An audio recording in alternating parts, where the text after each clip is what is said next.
Live from the Scripps Studios, this is 10 News. 4 students arrested for setting off a homemade device on a middle school campus. Good evening. I'm Steve Atkinson. And I'm Lindsay Pena. Officers were called to Eastlake Middle School yesterday morning. Our 10 News reporter Anthony Purra is joining us. And Anthony, several household items were used to make this device, correct? That's right, and police say that kids can find out how to make these types of devices on the internet. We spoke with a parent out here off camera. She says it's always concerning to hear about these things, but from everything that she's heard, it was likely a prank. Now, everything is quiet out here tonight. All we've seen is a few parents coming up to pick up their kids from after-school activities.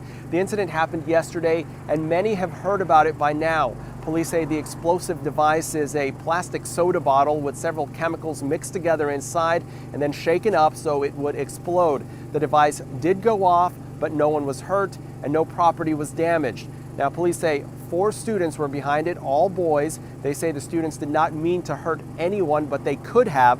The exploding soda bottle could have caused burns and cuts to someone.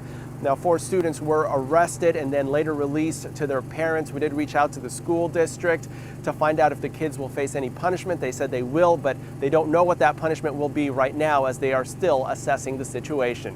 We're reporting live tonight. Anthony Purra, 10 News. Thank you, Anthony. Only on 10 News, a young woman is sharing her terrifying experience during a Lyft ride. She says she was sexually assaulted by her driver.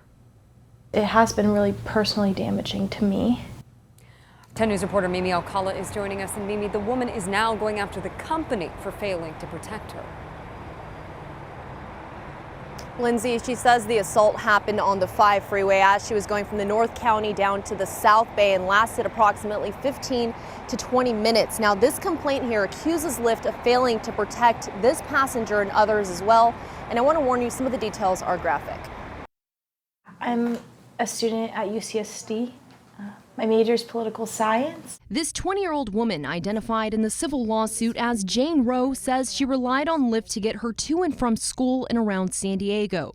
She has a disability and is unable to drive. I would use Lyft every day for about a year and a half. In June, Rowe was using Lyft to travel from her father's home to her mother's, a 32-minute ride that would change her life forever. Pretty much, he's just asking me inappropriate questions. Rowe says her Lyft driver then told her to sit in the front passenger seat, and she complied. The man, he started touching me. He groped my vagina. He groped my inner thighs, my thighs. She says the assault lasted for approximately 15 to 20 minutes, and she froze up. I was kind of disgusted. I was kind of in a state of shock. The next day, she and her mom reported the alleged assault to both San Diego police and Lyft. But Rowe and her attorney, Mike Baumberger, say Lyft has been unresponsive. One of the things that we don't know is what happened to the driver. Which brought them to filing this civil lawsuit, alleging that Lyft isn't doing enough to keep people safe. Lyft fails to cooperate with police when there's an assault. Lyft has tried to silence victims from when they report these assaults, and Lyft has the technology to prevent these assaults from happening, and they don't use it. For Rowe, she's going through therapy and hoping to recover from the traumatic experience, but wants safety improvements in every vehicle, like an emergency button or a recording device. I don't want anyone to go through this again. I don't want anyone to feel like this, and I don't want him to be able to have a young girl be in his car again. And as for that Lyft driver, he is named in this complaint, but because he has not been charged with a crime, we're not using his name. I did reach out to Lyft to see if he still drives for the company, but they did not answer that question. Instead, they sent me a statement saying in part that they recognize the risks that women face and are working to build safety into every aspect of their work. Reporting live, Mimi Alcala, 10 News. Mimi, thank you. Right now, a local organization is helping a family get back on their feet after losing everything in a house fire. That fire broke out just before 3 this morning on Thelborn Way in Imperial Beach. As our 10 News reporter Matt Boone explains, investigators believe a generator may have sparked the fire. Firefighters say it started in the backyard around 2:30 a.m. and that generator went up in flames. I don't even know what woke me up. I just woke up. Mike O'Keefe was inside and tried to stop it. It wasn't real big when I went out there, but the fire extinguisher didn't put it out, and everything just caught on fire so fast. But by that point, it was out of control. He scrambled to evacuate his wife, Jules, their 3 kids, and their pets.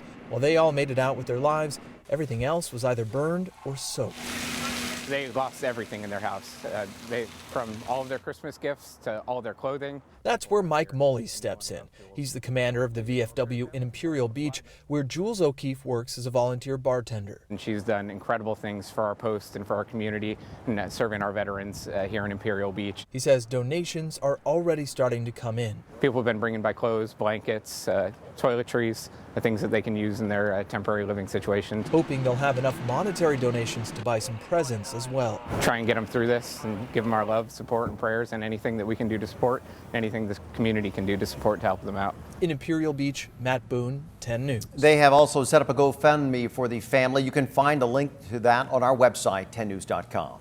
The man accused of assaulting and berating 3 women wearing Muslim headscarves in Little Italy is going to trial. Prosecutors call it a hate crime.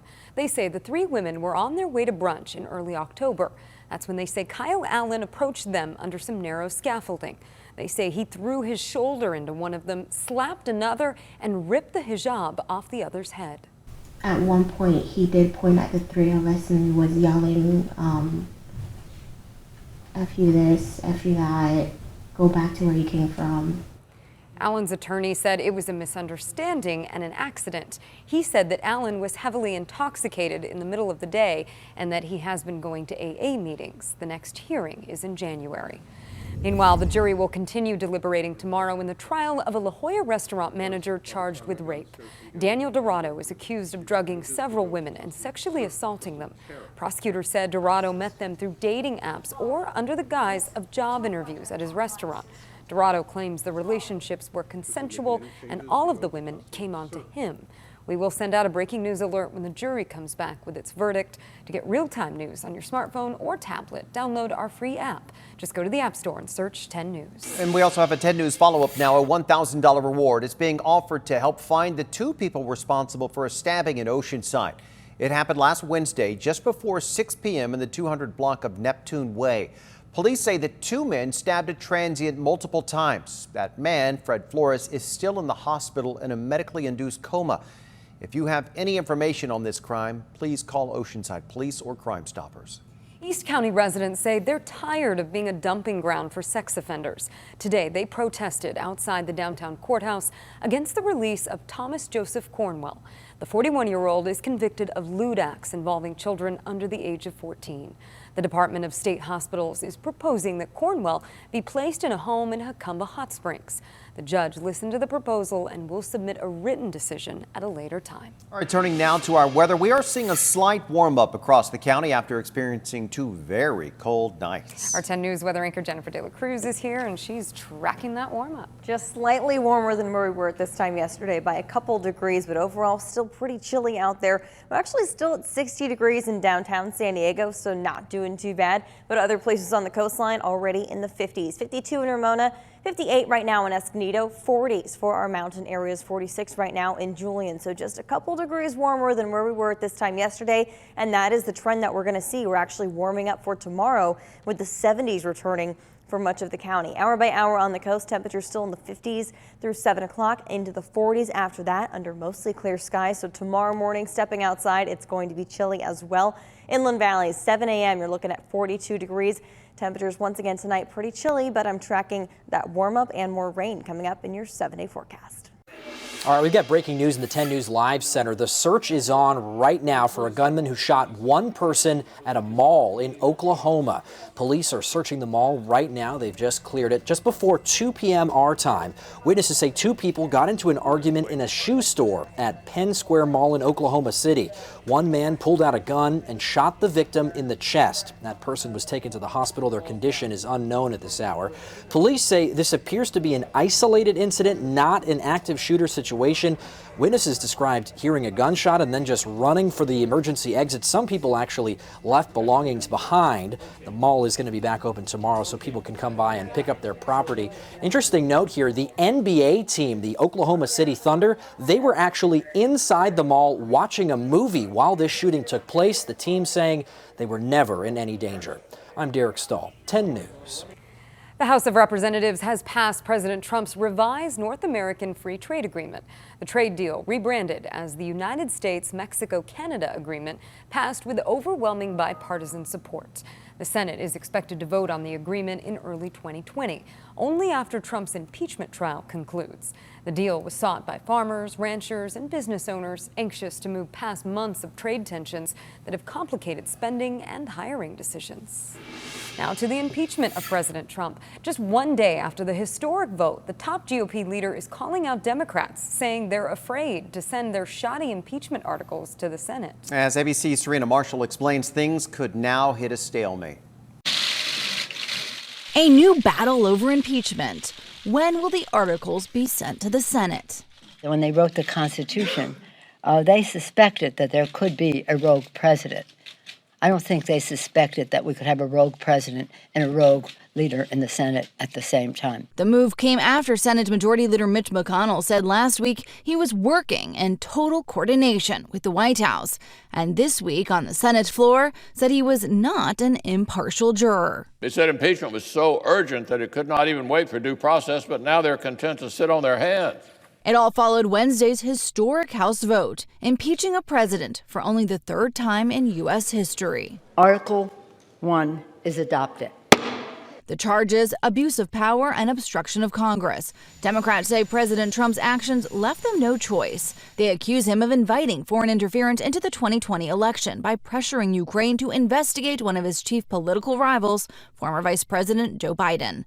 Then blocking witnesses with direct knowledge of what happened with Ukraine from testifying in the impeachment hearings.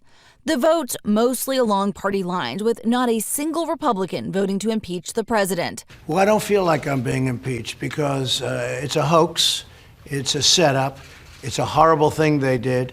They happened to have a small majority, and they took that small majority and they forced people. But today, Pelosi saying, I have a spring in my step because of the moral courage of our caucus. January 6th was the expected start date of the Senate trial, but that date is now in jeopardy as Senate Republicans and Democrats continue to negotiate the terms of the trial. Really, though, the ball is in Speaker Pelosi's court on when she sends those articles of impeachment over. Serena Marshall, ABC News, Washington. All right, your voice, your vote. The 6th Democratic primary debate is underway tonight with 7 presidential hopefuls on stage. The event is being held at Loyola Marymount University in Los Angeles, but fewer than half the Democratic field has qualified for tonight's debate. Of those, only one candidate is of color, just 2 are women. Now candidates are getting vocal, asking the DNC to keep the field diverse. Narrowing it too soon means we're not going to hear from everyone, and I'm sorry to see that. The impeachment of President Trump is expected to be a hot topic tonight. Of course, we'll have more on later editions of 10 News.